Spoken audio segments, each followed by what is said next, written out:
So Stephen Crowder and I love Stephen Crowder, have a lot in common, and now we have something more in common. He started a divorce proceeding about 2 years ago. So did I, because mine's getting closer to three. And now he is identifying with. He's showing compassion for people like me who have been through the divorce process and have basically lost everything, and including reputation and other issues. And just adverse effects all around, and now he's experiencing that. So I just wanted to comment on this. This is interesting where he's going, and where I've been, it's pretty similar. Good. How are you guys? Wait, hold on a second. Your mic's not on. It's not on. There it is. I got Mike. This is a wonderful start. Nice. Yeah. I'm doing good. How are you? Good. You're gonna get a neck workout today because you have to go back and forth. Yeah, I love it. I keep going back and forth. I'm playing footsie with your dad right now. Yeah. Yeah. I'm telling you. Because his foot is up on his. You said two men, two guys. Yeah, he did say two guys in fourth chair. Yeah, in fourth chair. Well, third and fourth. All right. So we have a only lot to one get man. to. Hey, you know what? Just off the top here, let's there've been, since we've been gone, the rumor mill's been circulating. I know a lot of you have been asking me questions. So I'm going to try and address this, I guess, as tactfully as we can. And Gerald, you can just say, shut up. But there have been a lot of stories. It has been brought to my attention that there have been some stories out there circulating, some old, some new, regarding divorce that's been going on. Obviously, I've been going through for a very long time. We have not discussed this, and I want to be very clear. This is under confidentiality from the court, from the judge, and I will honor that, so I won't be discussing that. And I would caution anyone, by the way, on either side, any side, whether you think you're helping me or someone else, just from drawing conclusions on what would necessarily be incomplete information because of the situation. Now, as it relates to some other rumors, and hit pieces unrelated to divorce.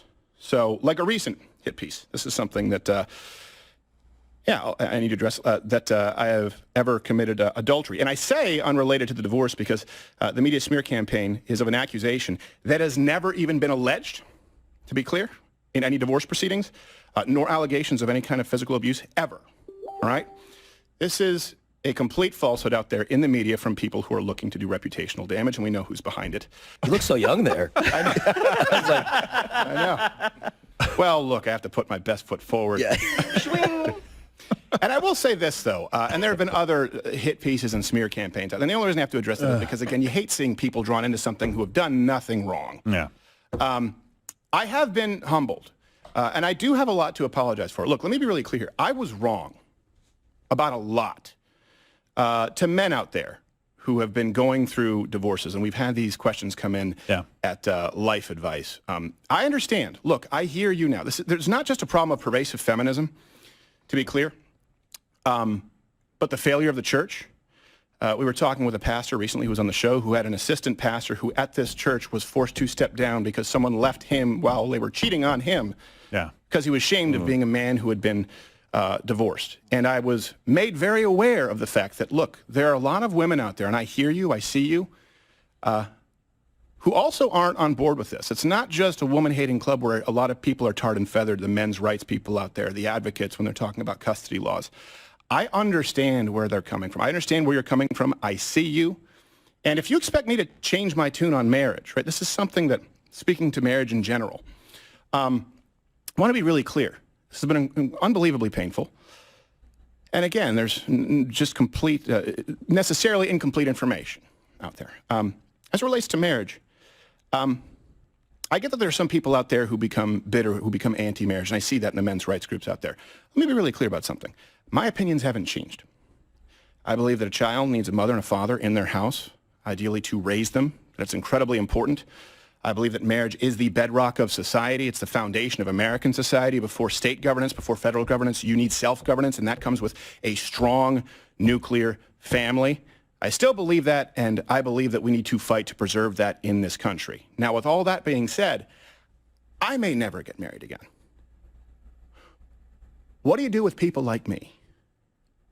And I know that there are a lot of men out there who love women, who are scared.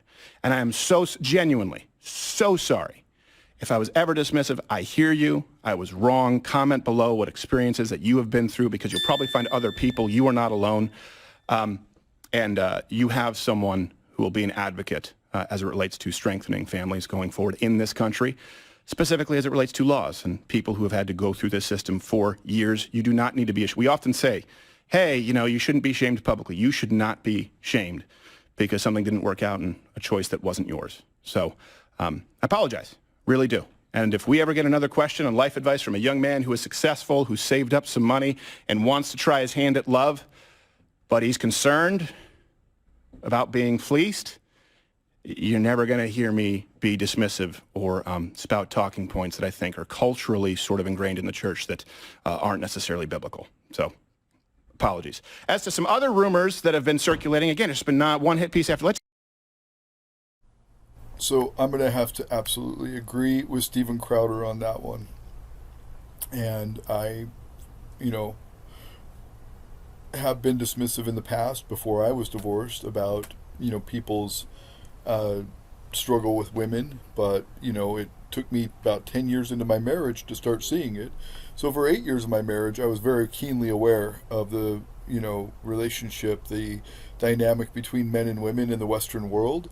And I commented on a lot of videos regarding that during that last 8 years of my marriage. But for the first 10 years of my marriage, I was sort of dismissive, just like Steven Crowder is admitting to being, about the struggles of men in relationships with Western women and their dynamic.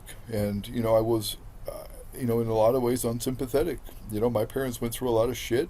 They survived it through their entire marriage till my dad died, till death do them part. My grandmother outlived 3 husbands. I mean, I was pretty dismissive about how men and women's relationships are falling apart in general until just recently. And so I want to commend him for coming out and talking about that. It's hard to talk about. Thanks, Steven Crowder.